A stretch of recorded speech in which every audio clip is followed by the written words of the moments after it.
Get that tube and take the 350mm threaded rods out.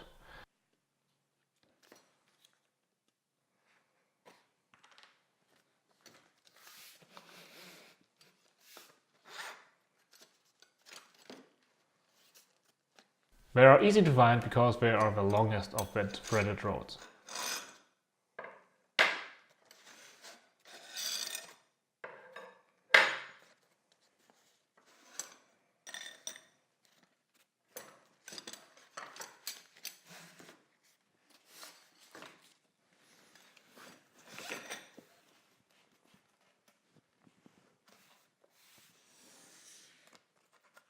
You also need 12 M10 washers and 14 M10 nuts. To be sure, always check the parts by placing them on the labels of the bags.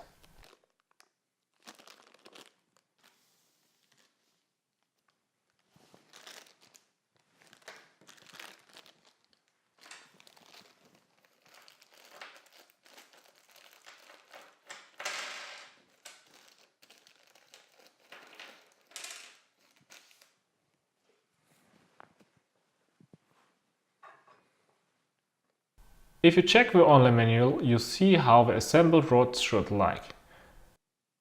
In the picture you can see in which order you need to put the washers, nuts and printed parts onto the rods. Keep in mind there should be no gaps between the parts. The green arrow shows you a counter nut. You need to tighten these two nuts against each other. Take one rod and your first nut. If you're lazy like me and don't want to screw every nut by hand onto the rod, then take your drill driver. Simply insert the rod into the sleeve chuck of the driver, tighten it up and you are ready to go.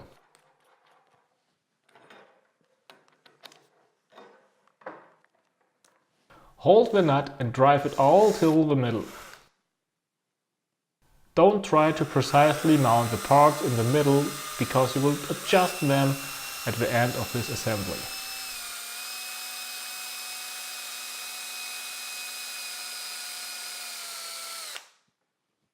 Add a second one and do the same. These are the counter nuts mentioned earlier.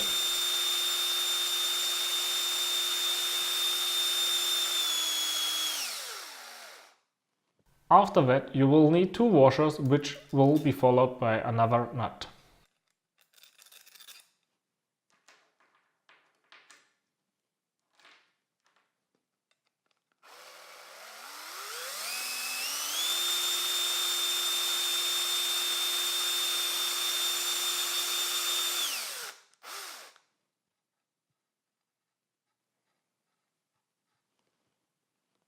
Again add another nut followed by a washer.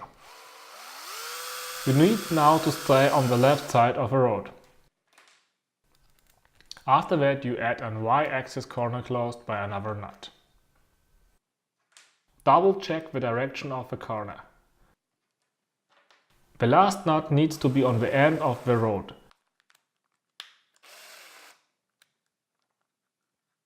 And the following parts needed to be tightened to that nut.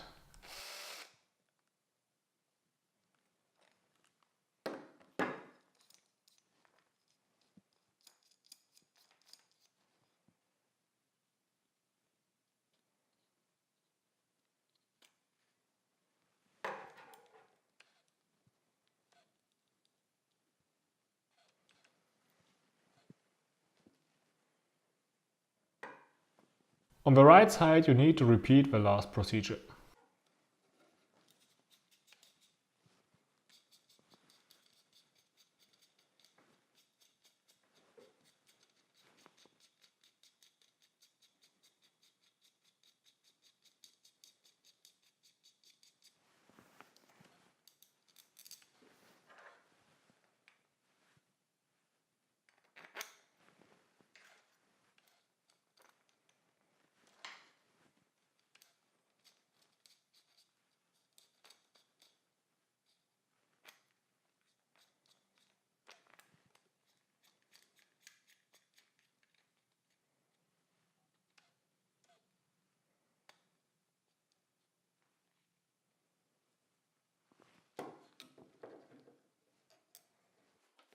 For the second rod, you can do almost the same assembly as on the first one, till you reach the right side of the rod.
You will need to add the PSU-Y part between the left washer and the Y-axis corner.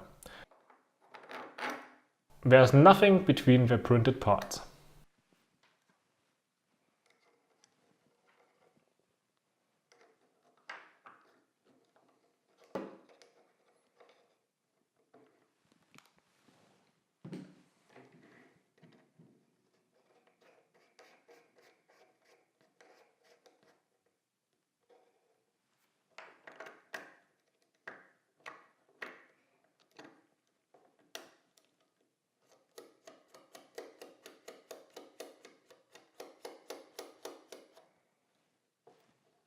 Now let us fine-tune that rod.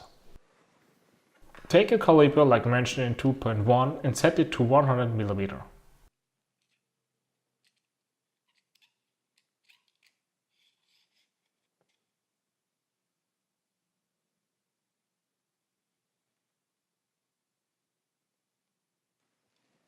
The distance between the right orange Y-axis corner part and the first washer after the counter nut needs to be exactly 100 mm.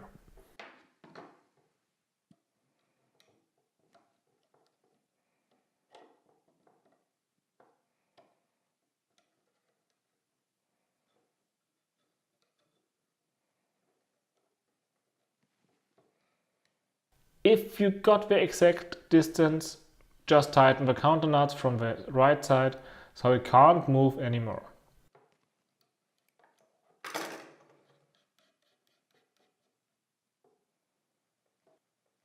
After that, fix it with 2 spanners.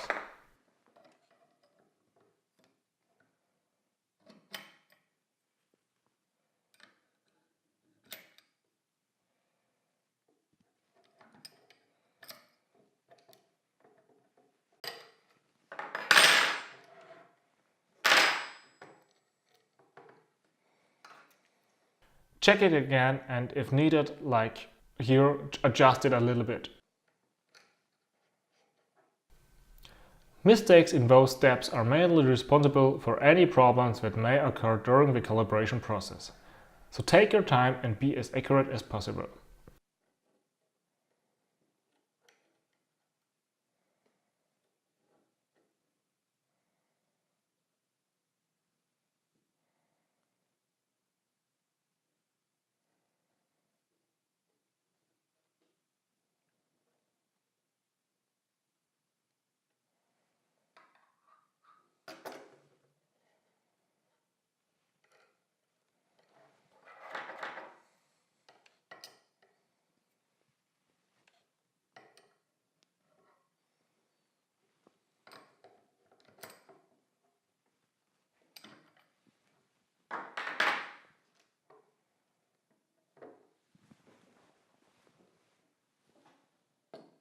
Repeat those steps with the second rod.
Hooray! You completed the Y-axis roads. Congratulations!